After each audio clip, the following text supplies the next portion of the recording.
My name is Don K. Preston. I'm the president of Preterist Research Institute of Ardmore, Oklahoma. And we are continuing our study. By the way, we're almost done, okay? I promise. We're going to be concluding our study of the resurrection in 1 Corinthians 15. And obviously, we've looked at the Old Testament background. We've compared 1 Corinthians 15 with Romans chapter 8 specifically, Romans 6 to 8 specifically. We've been involved in a study of the resurrection and the new creation for a good little bit. We will conclude our study of the resurrection by concluding our study of the new creation.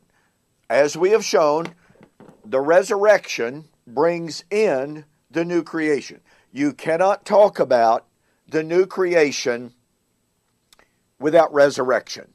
They go together. That's all there is to it. There's not even any debate about it.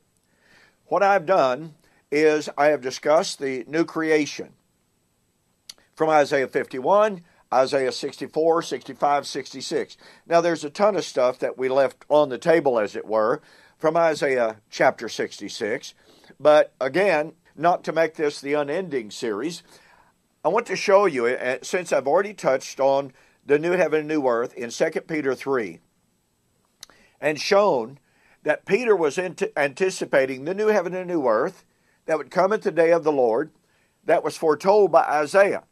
Well, the new heaven and new earth at the day of the Lord foretold by Isaiah was to be a day of the Lord like previous days of the Lord. This point alone, folks, destroys, negates, falsifies any possibility that Peter's talking about a yet future day of the Lord to bring in a literal physical new heaven and new earth. It just doesn't work. Well, what about Revelation? Well, now, that could obviously be a massive study within itself, but I'm only going to make just a few points.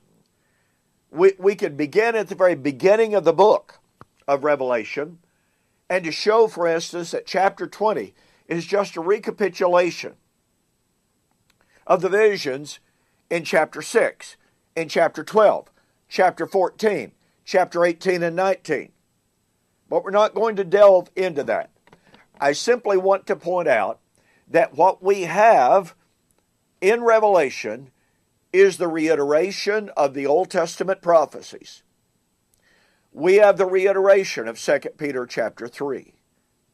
Now what that means is this. Just as Isaiah 51 through 66 posited the coming of the new creation at the time of the destruction of Old Covenant Jerusalem, Old Covenant Israel, that is exactly and precisely what we find in the book of Revelation.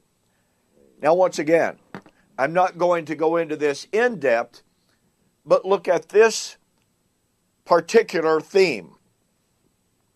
No one doubts, do they, the new heaven and new earth comes at the passing of the old heaven and the old earth. Revelation chapter 20, 10 to 12. John said, at the great white throne judgment, which is at the end of the millennium, John said, heaven and earth fled away because there was no place found for them. What do we find in chapter 21? John said, I saw a new heaven and a new earth. So at the destruction of creation, whatever that creation is, the new heaven and the new earth came.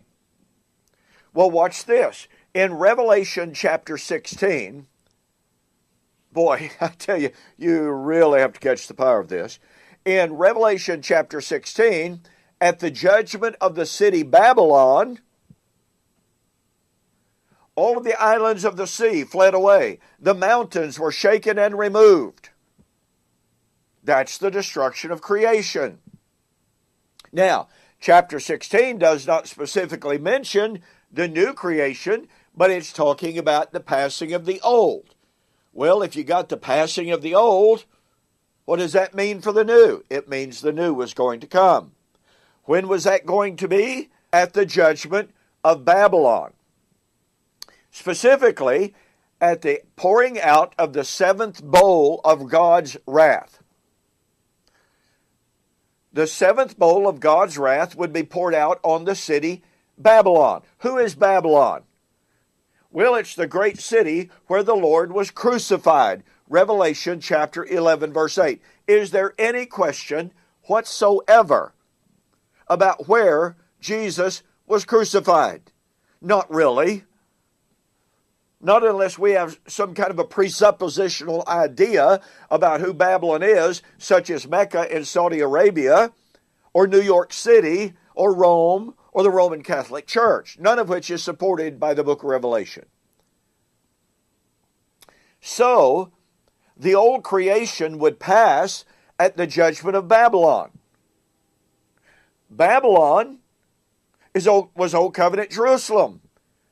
Therefore, the old creation would pass away at the fall of Jerusalem, which occurred in AD 70.